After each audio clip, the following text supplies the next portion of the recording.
Continuing on the health theme, Diane Atwood is back with us this morning, and today she's sharing the story of a woman who you met back in the 1980s when you were working as a reporter here, right? Late 80s. And this is really, I think, a story of never giving up and really hope for anyone who has to go through an organ transplant, because I can't even imagine there's so much you have to overcome. Oh, absolutely.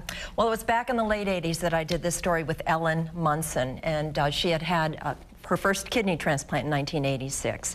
And we've got a picture of her that we can show. This is right after her first transplant. She saw us on the morning report, and she got in touch with me because she thought that maybe I'd like to do a follow-up. About 10 years ago, her kidney stopped working, and she had to go back on dialysis for 8 years, and then she had a second transplant. Well, I learned some things that I didn't know.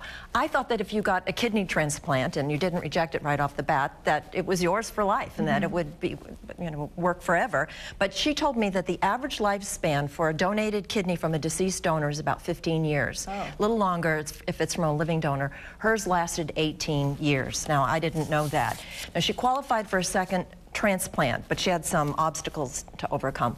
One is that she had built up antibodies over the years, and so her body would probably reject a new kidney. The second was her cousin would donate a kidney, but she wasn't a match.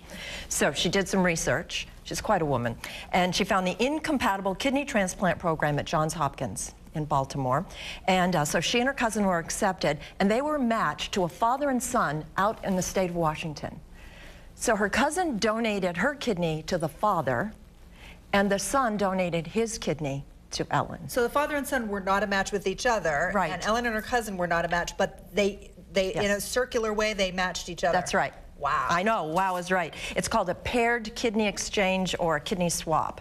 And to deal with the antibodies issue, there's a new treatment, well, since the 80s at least, plasmapheresis, excuse me. And it's sort of like dialysis, but it just takes the plasma out of the blood and clears the antibodies out of it so that her body wouldn't reject it.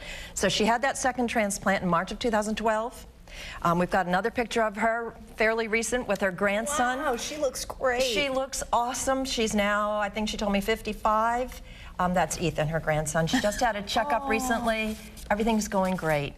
And I just thought it's such a wonderful story. One of the main reasons she wanted me to do the follow-up is she's trying to increase awareness about organ donation. So we're supposed to put it on our license when we renew and make sure to tell our families.